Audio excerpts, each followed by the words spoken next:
এই সরকার ত্রিপুরার বুকে 19 বছর রাজ করেছে এবং 19 বছরে 19টা বিষয়ে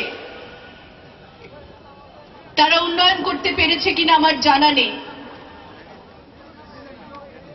কিন্তু শিক্ষায় আমরা পিছিয়ে গেছি, স্বাস্থ্যে পিছিয়ে গেছি, উন্নয়নে পিছিয়ে গেছি, ইনফ্রাস্ট্রাকচারে পিছিয়ে গেছি। কিন্তু গর্ব করতে পারে এই সরকার, বামফ্রন্ট সরকার কিসে?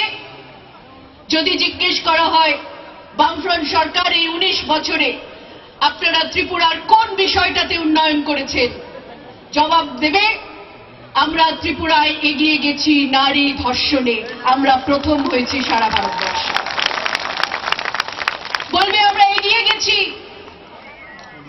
আমাদের হয়তো ক্ষুদ্র শিল্প অনেকবার খেয়েছে, অনেক কারখানা বন্ধ হয়ে গেছে, কিন্তু আমরা এগিয়ে গেছি, একটা নতুন কারখানা তৈরি করেছি, বেকার তৈরি করেছি, 6 লক্ষ বেকার আজকে ত্রিপুরার বুকে। বামফ্রন্ট সরকার গর্ব করে বলছেন 6 লক্ষ বেকার, তার মধ্যে 1,25,000 বেকারের চাকরি পাওয়ারই অধিকার নেই। এই অধিকারটা হরণ করলেন কে? জাতীয় কংগ্রেস। এই অধিকারটা হরণ করলো কে? কেন্দ্রীয় সরকার। এই অধিকারটা হরণ করলেন যিনি, তার নাম বামফ্রন্ট সরকার, মুখ্যমন্ত্রীর নাম মানিক সরকার।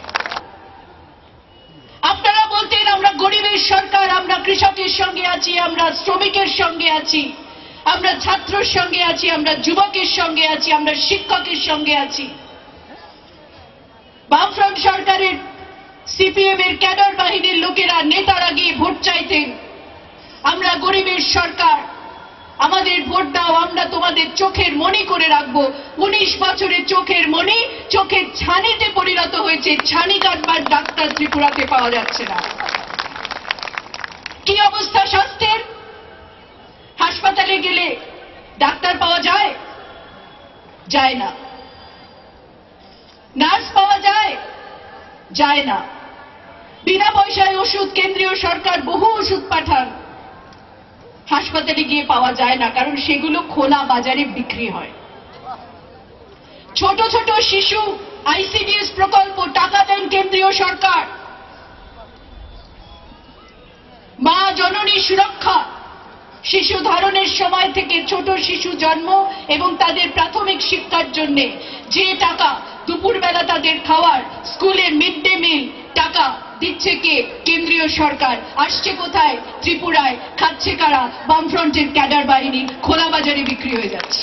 একটা বিসর্জন লেখার জন্য নতুন ইতিহাস রচনা করবে, দ্বিতীয় বিসর্জন লেখার জন্য নতুন ইতিহাস রচনা করবে ভারতের জাতীয় কংগ্রেস, ত্রিপুরার রাজ্য কংগ্রেস।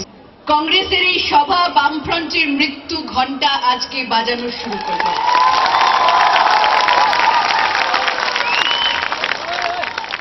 এটা আমাদের কথা নয়। বামফ্রন্ট সরকার এত ভয় পেয়েছে যে আজকে যুব কংগ্রেসের সভায় যখন মিডিয়া বন্ধুরা আমাদের মিটিংকে সরাসরি দেখাচ্ছেন টেলিভিশনে, তখন পাওয়ার কাট করে দিয়েছে আগরতলায়, যাতে এই সভা কেউ দেখতে না পায়। আপনারা বলুন, আমাদের কণ্ঠ থামানো যাবে? কংগ্রেসকে থামানো যাবে? মৃত্যু ঘণ্টা আজকে শুরু হল। ইলেকশন অবধি চলবে। ফেব্রুয়ারি মাসে বামফ্রন্ট সরকারকে ছুঁড়ে ফেলে দেবে ত্রিপুরার মানুষ।